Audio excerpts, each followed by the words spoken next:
Painkiller Ghosts, Chapter 31, Insomniac Visions, Part 2. It's dark, so it's quitting time, and both Time and Lincoln are in the cab of the truck. Time remains in the driver's seat.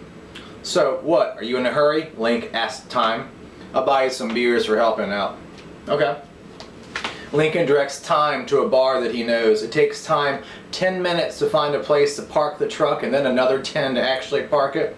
Lincoln laughs the whole time. They find a table at the bar. Lincoln pulls out a pack of cigarettes and throws them on the table between them, and then pulls a lighter from his pocket and places it on the table next to his right hand.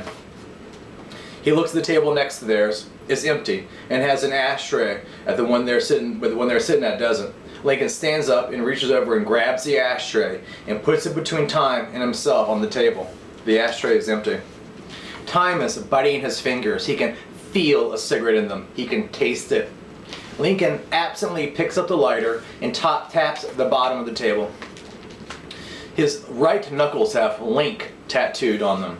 A waitress comes over, a white college-age girl who recognizes Lincoln and looks at Time, smiles pleasantly, and looks back at Lincoln asking, "What can I get for you tonight?"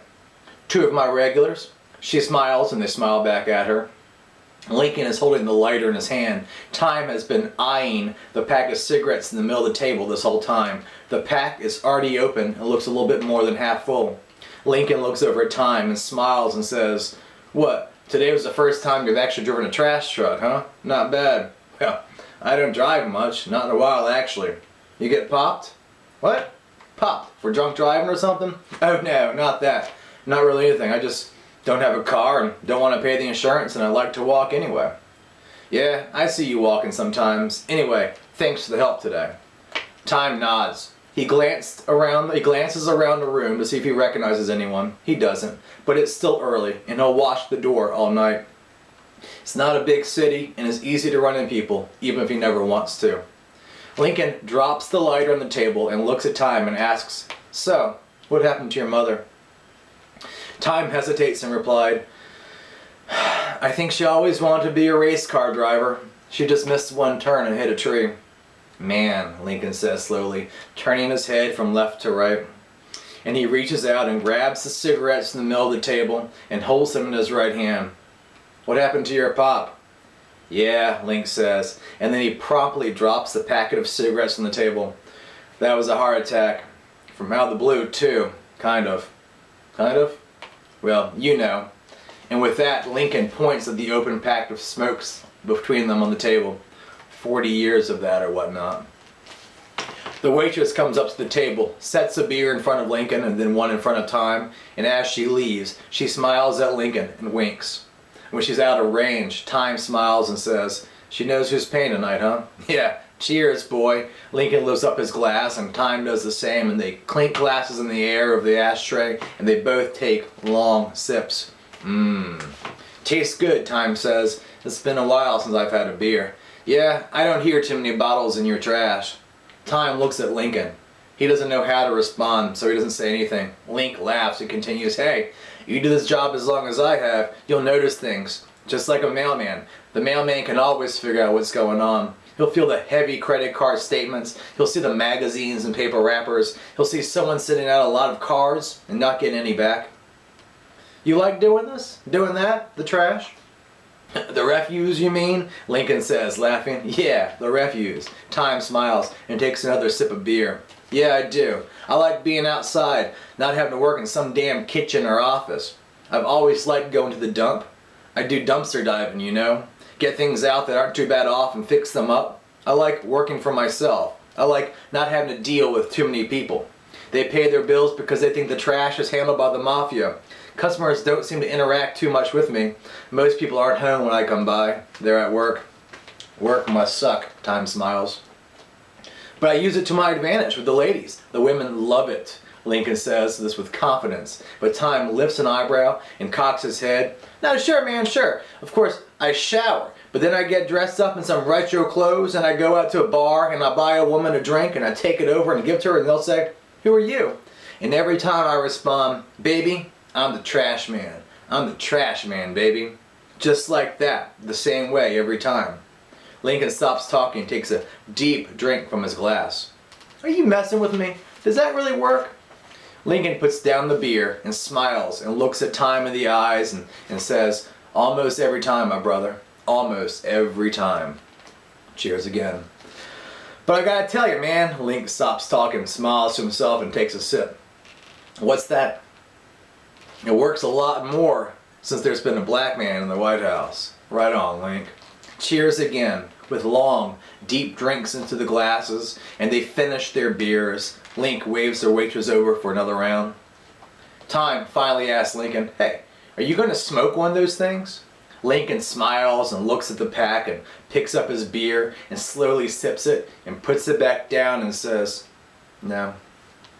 Time waits a second, a minute, sips his drink, and then confused asks, why not?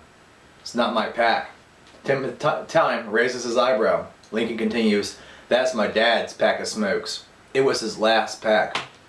I'll never smoke one again. I just carry them around to remind me not to smoke.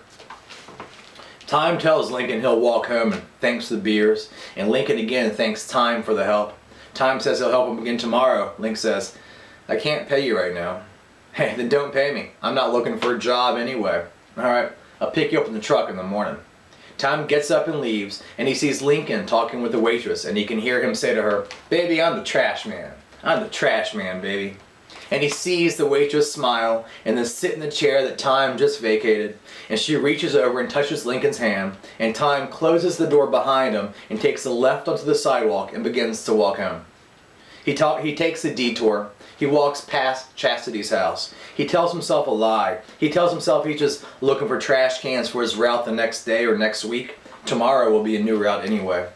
He stops in front of Chastity's house. All of the windows are dark. The car is in the driveway, and the blinds are down the window that Time saw Chastity looking out of this morning. Time stands there for a minute and then walks on home. He wishes he had his camera with him. He wishes he had a cigarette. This is the next morning, now, and this is how it is. It is about 7:30 a.m. Time is sitting on his front steps watching cars go by. It's cold. He can see his breath in the air. It reminds him of smoking. He's thinking about that nicotine rush. He's thinking about the taste of the first cigarette of the day. He turns around and goes inside. He grabs his baseball hat and some work gloves, his camera, letting it dangle from his neck.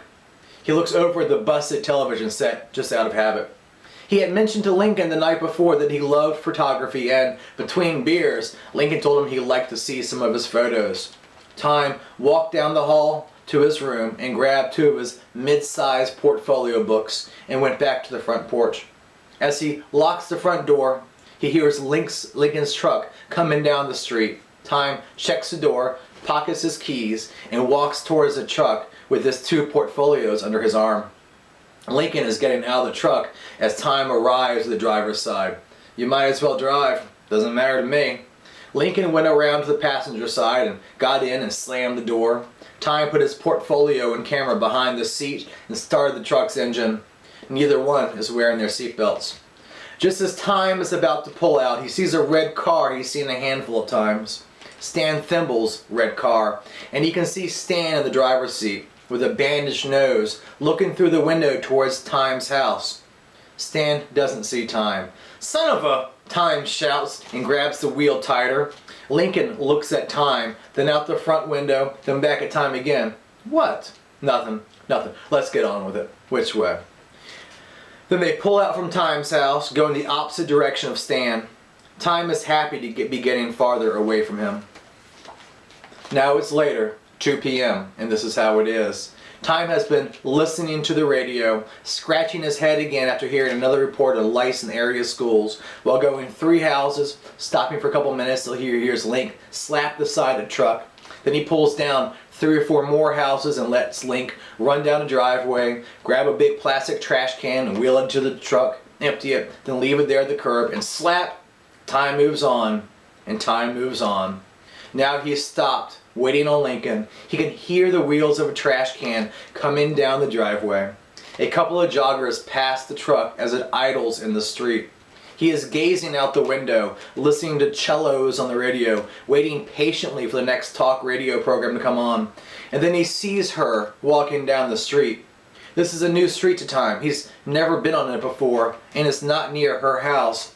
She's almost right next to the big truck, right next to the driver's side window. And then she's there, here, right next to the window, right next to Time. And she stops, and she turns her head, and she looks up to the window. And her face, which had been expressionless, turns into a smile. And she raises one hand and waves. And the other hand, she's holding a plastic shopping bag. He recognizes the bag. It's one of the ones from the store he used to work at. She turns, walks in front of the truck to the passenger side, reaches up and opens the door. Time can hear Lincoln rolling a bin closer. Time looks over. I'm Chastity. She climbs into the cab of the truck and sets her shopping bag between her feet on the floor. I don't think I've actually introduced myself. Slap. Time looks in the mirror, pulls the truck forward, says, no, I don't think you did. He drives 4 houses forward this time, then stops, his foot pressing on the brake. He looks, scratches his head, smiles and says, I'm Time. He extends his right hand, they shake, Lincoln slaps. He eases his foot off the brake, and the truck eases forward. Time moves on, and time moves on.